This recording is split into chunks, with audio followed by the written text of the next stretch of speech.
মা কত ছোট একটা শব্দ, কিন্তু যদি ভালোভাবে দেখেন তাহলে সমগ্র সংসার এই শব্দের মধ্যে লুকিয়ে। মা যে তার সন্তানের জন্য যথাসম্ভব চেষ্টা করে, সবকিছু করতে প্রস্তুত থাকে। মা যার সব থেকে বড় গুণ অটল থাকা, মনের মধ্যে না কোনো অসৎ উদ্দেশ্য, না কোনো ভেদাভেদ, না কোনো ছল চাতুরি। বড়ই সরল হয় এই মা।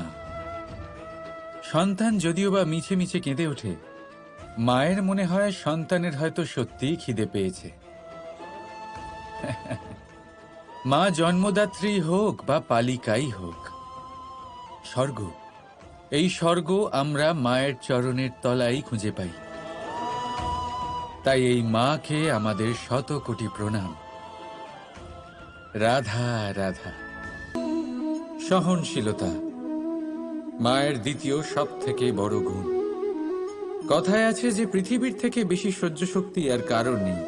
তাকে কর্ষণ করার পরেও পৃথিবী আমাদের ফসল প্রদান করে, কিন্তু মা, এই মা পৃথিবীর থেকে কম কিছু সহনশীল নয়।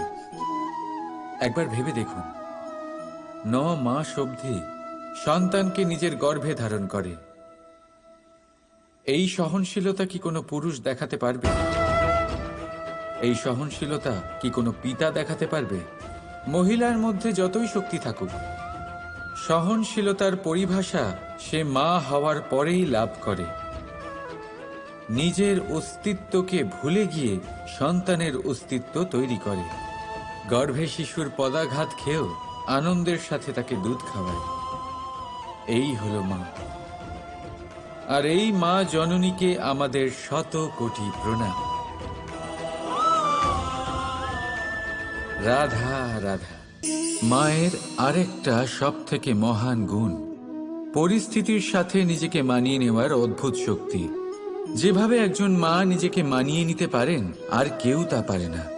মা একটা বিশাল নদীর মতো, যার গতিবেগ অপরিসীম, কিন্তু অহংকার একটুও নেই।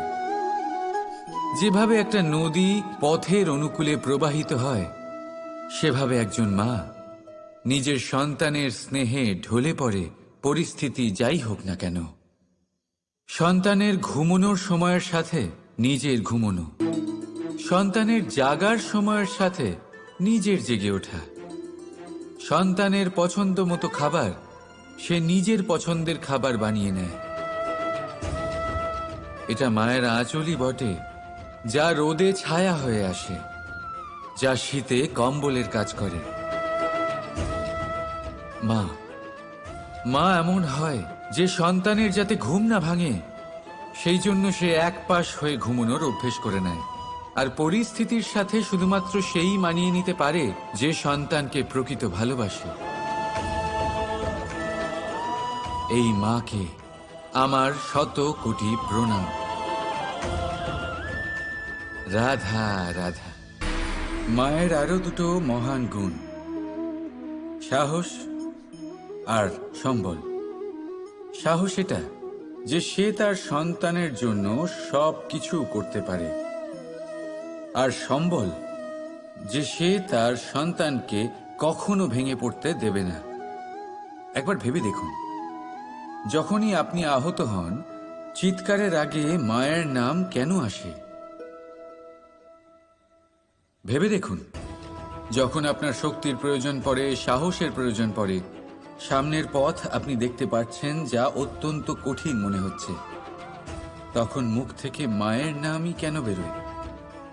কারণ মা আমাদের সাহস যোগায়, মাই আমাদের ভরসাও যোগায়।